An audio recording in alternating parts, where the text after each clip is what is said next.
Hello, good morning. I wanted to dedicate this morning's or today's Wisdom Wednesday video to an icon, a singer-songwriter, a mogul, an actress, a philanthropist, the lady herself, the Queen, Dolly Parton, who passed away yesterday, 25th of August. There's so many things we know her for. One of the things I remember, my earliest memory, is watching the film 9 to 5 and then singing the song. I remember my sister, my brother, and I watching it over and over again. I was back in Nigeria, and I just remember watching each scene and laughing my head off and just enjoying every moment of it. And then I've never seen Dolly Parton live, unfortunately, but her songs, the work that she does for children, most especially one of her legacies that I want us to celebrate today is Dolly Parton's Imagination Library is dedicated to inspiring a love of reading by gifting books free of charge to children from birth to age 5 through funding shared by Dolly Parton and local community partners in the United States, Canada, United Kingdom, Australia, and the Republic of Ireland. Inspired by her father's inability to read and write, Dolly started her Imagination Library in 1995 for the children within her home county. Today, her program spans 5 countries and gives millions of free books each month to children around the world. And I wanted to talk about how books can literally change your life. Books can take you on a journey from one place to another. I remember my first introduction to books was through my mom. She used to buy me 4 books a month and she would have me read them and tell her what I read in the books. I remember reading Shakespeare and not even understanding what I was reading, but then she would make me explain stuff to her. And then as I grew older, I remember my dad teaching me how to read and write in Yoruba language, one of the main languages spoken in Nigeria. I remember then reading novels in Yoruba, even though I was a bit slow in reading in Yoruba. I remember also going to my dad and saying, "Oh, this book isn't interesting," and he would tell me stuff like, "You're not reading it because it's interesting. You're reading it to get something out of it."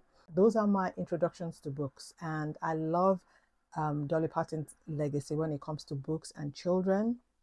Um, and books aren't just for children and for us adults, especially in this social media world. I myself have been trying to get back into reading because I no longer commute to work. So I used to read a lot on trains. So it's going to take me an extra effort and a lot of intention to actually read a book. And I'm really, really trying to get back to reading. As I said, a book can change your life, can transform you from one dimension to another, can transform you from take you into a different time and space, can take you into a different century. Speaking of centuries, I remember reading this book, The Library, where it's set in 1896 Manchester. Okay, I don't know anything about 1896, but you could read a book that takes you back in time. This book is about how when books were bound in leather. It's called The Library Thief, and it's by Kuchenga Shenje. um I remember reading it and just like transporting me in time into when books were bound in leather, how intricate it was, how it was only the elites that had access to these books, how it was only the rich and the wealthy, and they had libraries and they were handled with care. And that's why this lady was hired to repair books and to rebound them. These are books that have maybe been worn out, and somebody broke into the library and stole a book, and that became a huge thing, and how it got me thinking about how books have changed over time and over centuries, and how we the first printing press, commercial printing press for regular people. Yeah, so this can take you back in time. You could read a novel and then you go down the rabbit hole of doing research on other things just because you've read a book. This is how a book can take you back in time and in space. Another thing is you could go to Lagos. You've never been to Lagos, right? But you could read a book about Lagos wives and it takes you back in time. It takes you into Ikoyi, it takes you into Ikeja. This is a book by Vanessa Walters called The Lagos Wife. And it's set in Lagos and London, where a sister had to go back to Lagos to in search for her missing sister. And it's a look into the upper class experience, how the rich live in Lagos. So if you wanted to go to Lagos, for instance, and you don't have the money to go, or you don't have the connections to go, you could pick up a book and read about Lagos. This is how a book can transform you and take you back in time. I've only just started this. This is called Wahala by Nikki May. And I started reading this because it's now been optioned by the BBC. So it's coming to our TV screens. When a book is coming to TV, that's interesting because there's only so much they can put into like maybe an hour of film. And this is how many pages? 370 pages of writing compressed into an hour will be difficult. So I wanted to read the book before the film hits our screens. I think it's a film or a series, I'm not too sure. But this is a book about three friends who live in London and they are of mixed heritage, British Nigerian friends, the three of them. And yeah, I've only just started.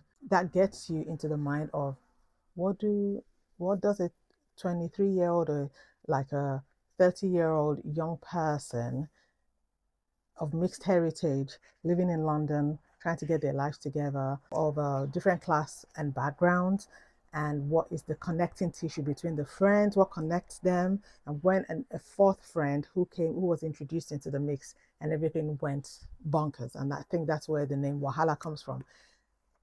See, you can travel in space, travel in time. Maybe you've never been to London, you could pick up a book and see from the perspective of a mixed heritage person who lives in London. If you wanted to read, I'm just picking up books, random books that have really touched me. This is an anthology of African love stories by Aidoo. This book is a collection of African stories, but from women's perspectives.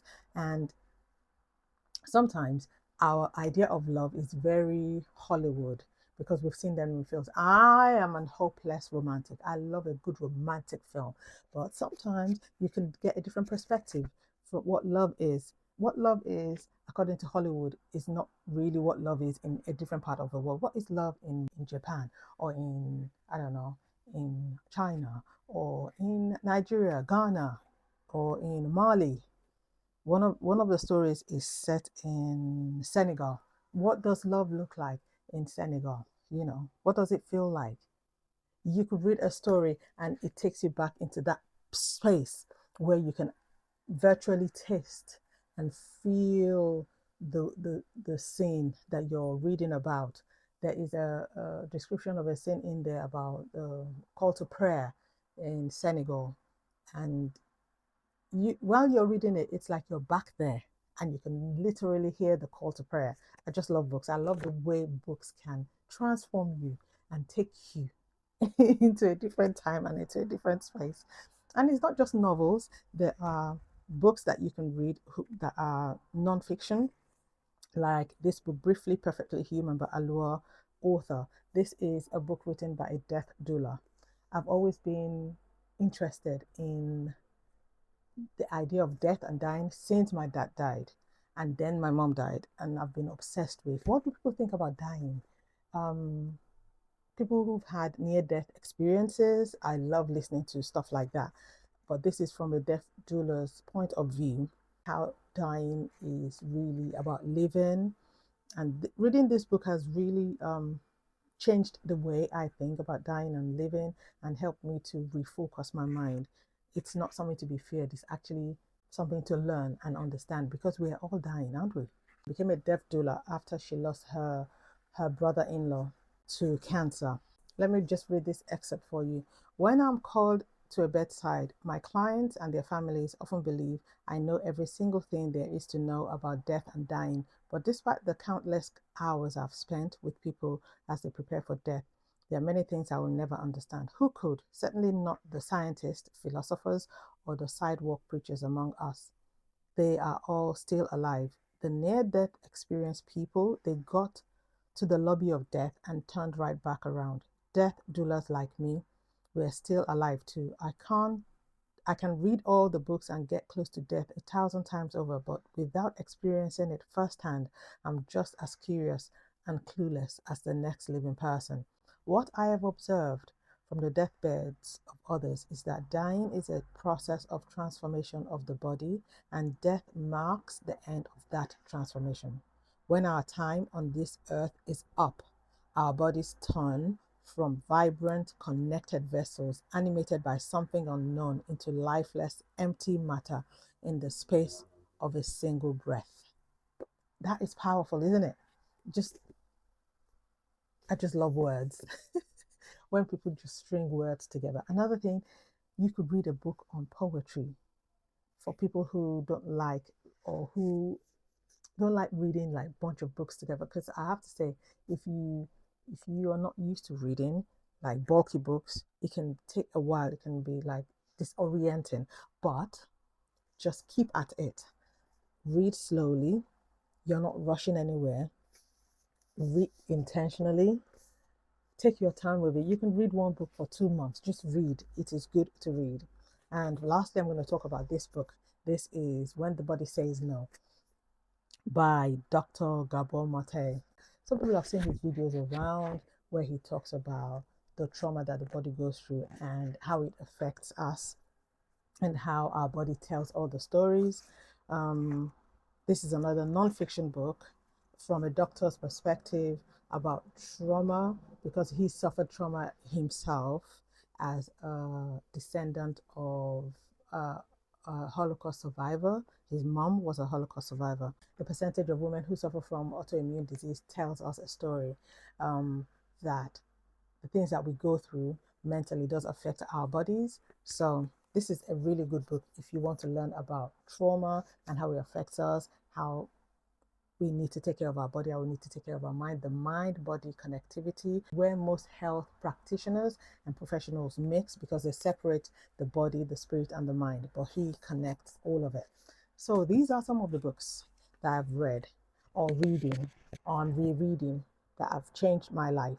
So share with me, what books have you read? What books are you reading? In closing, in a world of social media where all of us are also tired and exhausted because of what's happening in the world around us, one of the ways to relax, to slow down time, is to get into a book and read a book. That's all I'm leaving with you today. Okay? Take care of yourselves.